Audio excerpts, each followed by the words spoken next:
आइए जानते हैं कार्तिक मास में स्नान के क्या नियम हैं।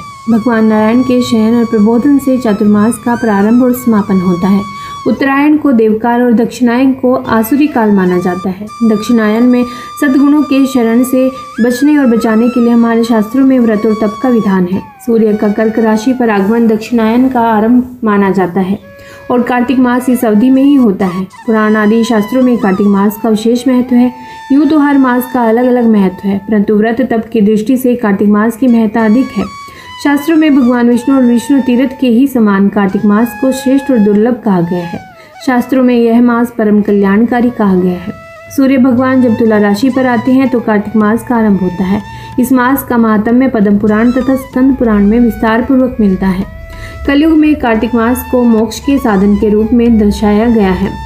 इस मास को धर्म, अर्थ, काम और मोक्ष को देने वाला बताया गया है। नारायण भगवान ने स्वयं से ब्रह्मा को, ब्रह्मा ने नारद को, नारद ने महाराज पृथु को कार्तिक मास के सर्वगुण संपन्न महात्म्य के संदर्भ में बताया है। इस संसार में प्रत्येक मनुष्य सुख, शांति और परम आनंद की कामना में रहता है, परंतु प्रश्न यह है कि दुखों से मुक्ति कैसे मिले। इसके लिए हमारे शास्त्रों में कई प्रकार के उपाय बताए गए हैं, परंतु कार्तिक मास की महिमा अत्यंत उच्च बताई गई है। कार्तिक मास में जो भी व्रत आदि रखता है उसे सदा एक पहर रात बजते ही, मतलब जब एक पहर रात बज जाती है तब उठ जाना चाहिए। फिर स्तोत्र आदि के द्वारा अपने इष्ट देव की स्तुति करते हुए दिन के बाकी कामों को करना चाहिए। गांव अथवा नगर के अनुसार दैनिक कर्म, मलमूत्र त्याग आदि करके उत्तर की ओर मुंह करके बैठना चाहिए। इसके साथ ही दांत और जीभ की शुद्धि के लिए वृक्ष के समीप जाकर कुछ मंत्रों का उच्चारण भी करना चाहिए, जैसे कि आयुर्बल, यशो वर्चः, प्रजा वशु वस्विनी च, ब्रह्म प्रज्ञाम च, मेधा च, त्वं नो देहि वनस्पति। इसका अर्थ है कि हे वनस्पति, आप मुझे आयु, बल, यश, तेज, संतति, पशु, धन, वैदिक ज्ञान, प्रज्ञा और धारणा शक्ति प्रदान करें। इस प्रकार कहकर वृक्ष से दांतुल लेनी चाहिए। दूध वाले वृक्षों की दांतुल लेना वर्जित माना गया है। वर्तमान समय में दातुन नहीं मिलती तो जिस तरह व्यक्ति दांत साफ करते आए हैं वैसे ही आप कर लें। दांतों को विधि पूर्वक शुद्ध करके मुंह को जल से धोना चाहिए। इसके बाद कार्तिक का व्रत करने वाले को विधि पूर्वक स्नान करना चाहिए। स्नान के बाद नए और साफ कपड़े पहनने चाहिए और तिलक लगाना चाहिए। फिर अपनी गोत्र विधि के अनुसार अपना अथवा अपने घर के नियम के अनुसार संध्या उपासना करनी चाहिए। जब तक सूर्योदय न हो जाए तब तक गायत्री मंत्र का जाप करते रहना चाहिए। संध्या उपासना के अंत में विष्णु सहस्रनाम आदि का पाठ करना चाहिए। फिर व्यक्ति को अपनी दिनचर्या आरंभ करनी चाहिए। जैसे वह जो भी काम करता है उस पर जाना चाहिए। मध्याह्न में दाल के अलावा शेष अन्न का भोजन करना चाहिए। जो व्यक्ति अतिथियों को भोजन कराकर स्वयं भोजन ग्रहण करता है वह भोजन अमृत के तुल्य होता है। मुख शुद्धि के लिए तुलसी का सेवन करना उत्तम होता है। उसके बाद शेष दिन सांसारिक व्यवहार में व्यतीत करें, मतलब आपका जो भी काम है वो करें। शाम के समय में पुनः भगवान के मंदिर जाकर संध्या करके यथाशक्ति दीपदान करना चाहिए। भगवान विष्णु अथवा अपने देवता को प्रणाम करके आरती उतारनी चाहिए। पहले पहर में कीर्तन करते हुए जागरण करें। प्रथम पहर के बीत जाने पर शयन करना चाहिए, मतलब सोना चाहिए। इस प्रकार जो व्यक्ति एक महीने तक शास्त्र के अनुसार विधि का पालन करते हुए कार्तिक मास में स्नान दान करता है उसे भगवान का सालोक्य प्राप्त होता है। और कार्तिक मास में तेल लगाना, दूसरे का दिया भोजन ग्रहण करना, तेल खाना, अधिक बीज वाले फलों का सेवन, चावल तथा दाल, ये खाद्य पदार्थ कार्तिक मास में नहीं खाने चाहिए। इसके अलावा गाजर, बैंगन, बासी खाना, मसूर, कांसे के बर्तन में भोजन, कांजी और किसी भी समुदाय कान अर्थात भंडारा भी नहीं खाना चाहिए। शूद्रकान, सूतकान, श्राद्धकान यह कार्तिक व्रत करने वाले को त्याग देने चाहिए। कार्तिक में केले और आंवले के फल का दान करना चाहिए। शीत से कष्ट पाने वाले निर्धन और ब्राह्मण को वस्त्र देने चाहिए। जो व्यक्ति इस महाभगवान को तुलसी दल समर्पित करता है उसे मुक्ति मिलती है।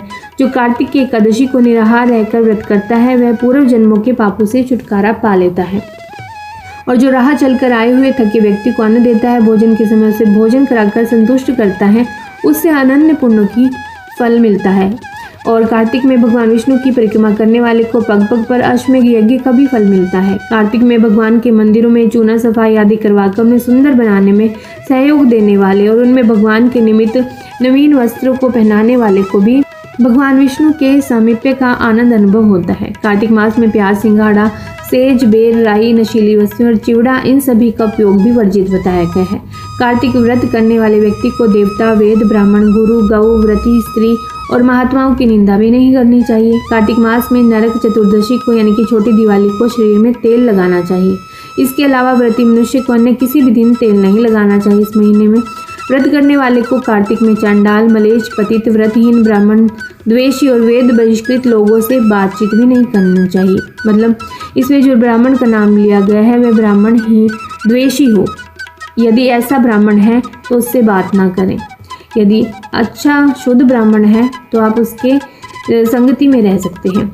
कार्तिक स्नान आश्विन माह की पूर्णिमा से प्रारंभ होकर अगले माह कार्तिक माह की पूर्णिमा पर समाप्त होता है। इस पवित्र स्नान को आरंभ करने से पहले आश्विन माह की शुक्ल पक्ष की एकादशी आने पर भगवान विष्णु को प्रणाम कर कार्तिक व्रत करने की आज्ञा लेनी चाहिए। इस तरह से आज्ञा लेने से भगवान प्रसन्न होते हैं और अपने भक्त पर कृपा कर उसे आत्मिक बल तथा मनोबल प्रदान करते हैं। साथ ही ईश्वर अपने भक्त को विधि पूर्वक कार्तिक व्रत करने की भी सद्बुद्धि देते हैं। सभी 12 मासों में मार्गशीर्ष मास को अत्यंत पुण्यदायक कहा गया है। इससे भी अधिक पुण्य देने वाला बैसाख मास है। प्रयाग में माघ मास का अधिक महत्व है और इससे भी महान तथा अधिक फलदायी कार्तिक मास को कहा गया है।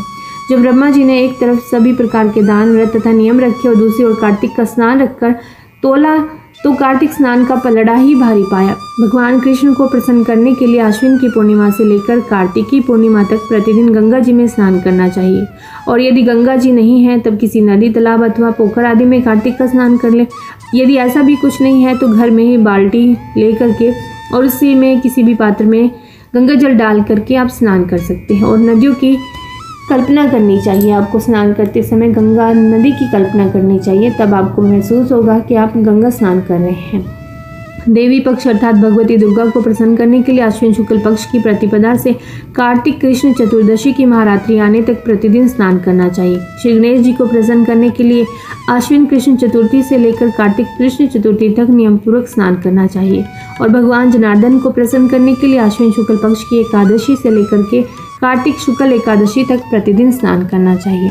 और जो मनुष्य जाने अनजाने कार्तिक मास में नियम से स्नान करते हैं उन्हें कभी यम यातना को भी नहीं देखना पड़ता। कार्तिक मास में तुलसी के पौधे के नीचे राधा कृष्ण की मूर्ति रखकर पूरे भाव के साथ पूजा भी करनी चाहिए। यदि आंवले का पेड़ हो तो उसके नीचे भी राधा कृष्ण की मूर्ति रखकर पूरी श्रद्धा भाव से पूजन करें। विधि पूर्वक स्नान करने के लिए जब 2 घड़ी रात बाकी बच जाए तब तुलसी की मिट्टी, वस्त्र और कलश लेकर जलाशय या गंगा तट अथवा पवित्र नदी किनारे जाकर पैर धोने चाहिए। और गंगा जी के साथ अन्य पवित्र नदियों का ध्यान करते हुए विष्णु, शिव आदि देवताओं का ध्यान करना चाहिए। उसके बाद नाभि तक जल में खड़े होकर आपको स्नान करना चाहिए और बोलना चाहिए, हे जनार्दन देवेश्वर, लक्ष्मी सहित आपकी प्रसन्नता के लिए मैं कार्तिक प्रातः स्नान करूंगा। उसके बाद आपको कहना चाहिए, आप मेरे द्वारा दिए गए इस अर्घ को श्री राधा जी सहित स्वीकार करें। हे हरि, आप कमलनाभ को नमस्कार है। जल में शयन करने वाले आप नारायण को नमस्कार है। इस अर्घ को स्वीकार कीजिए, आपको बारंबार नमस्कार है।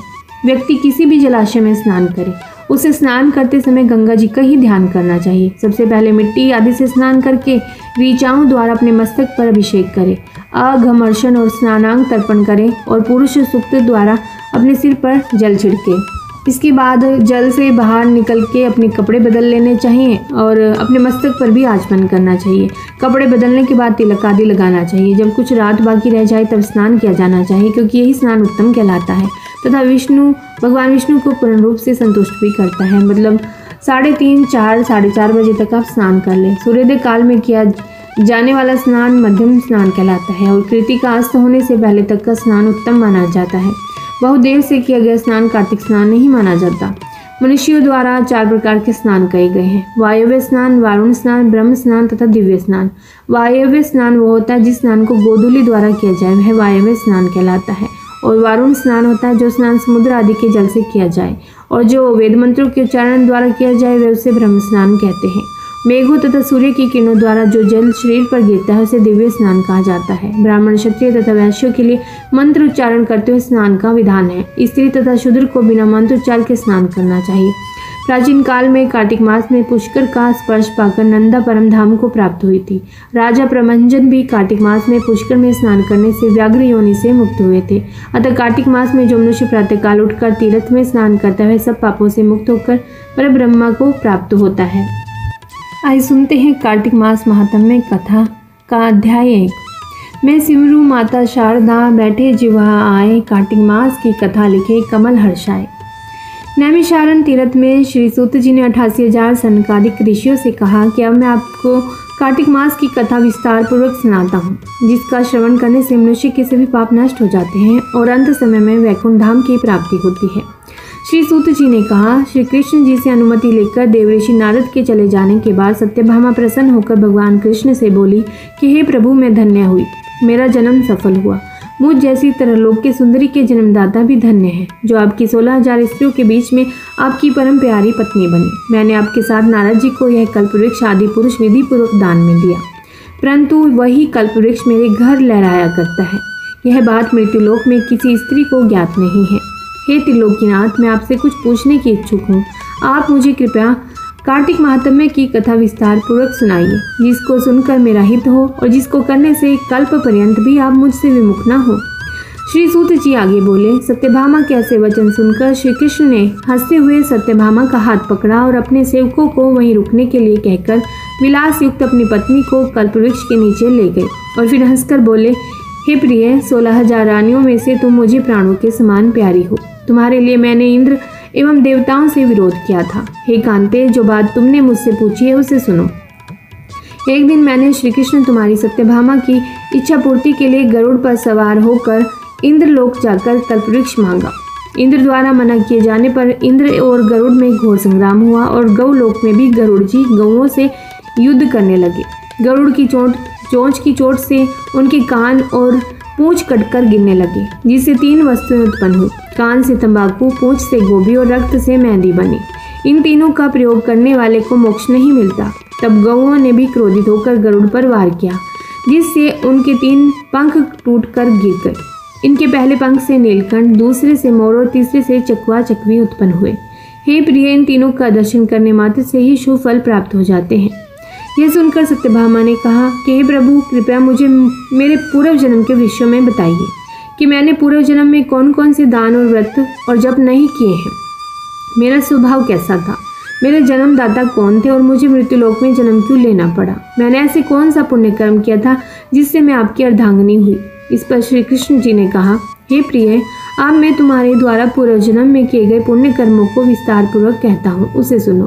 पूर्व समय में सतयुग के अंत में मायापुरी में अत्रि गोत्र में वेद वेदांत का ज्ञाता देवशर्मा सुधर्मा नामक एक ब्राह्मण निवास करता था।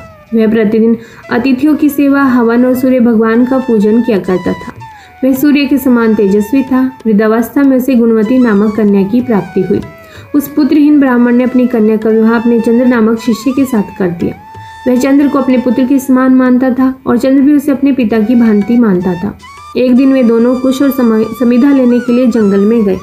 जब वे हिमालय की तलहटी में भ्रमण कर रहे थे, तब उन्हें एक राक्षस आता हुआ दिखाई दिया।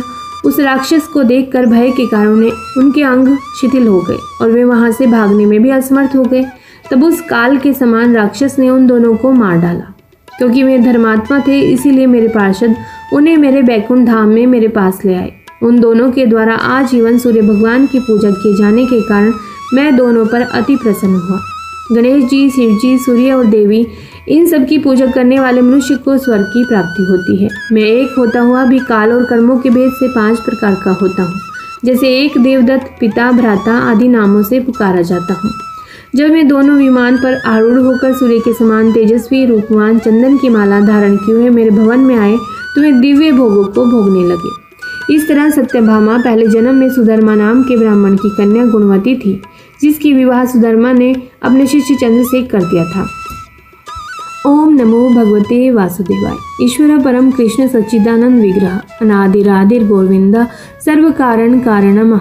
तो प्रेम से बोले शिव परिवार की जय। ओम नमो नारायण। ओम नमः शिवाय। जय श्री राम। हरि ओम। श्री कृष्ण गोविंद हरे मुरारी। हे नाथ नारायण वासुदेवा। राधे राधे।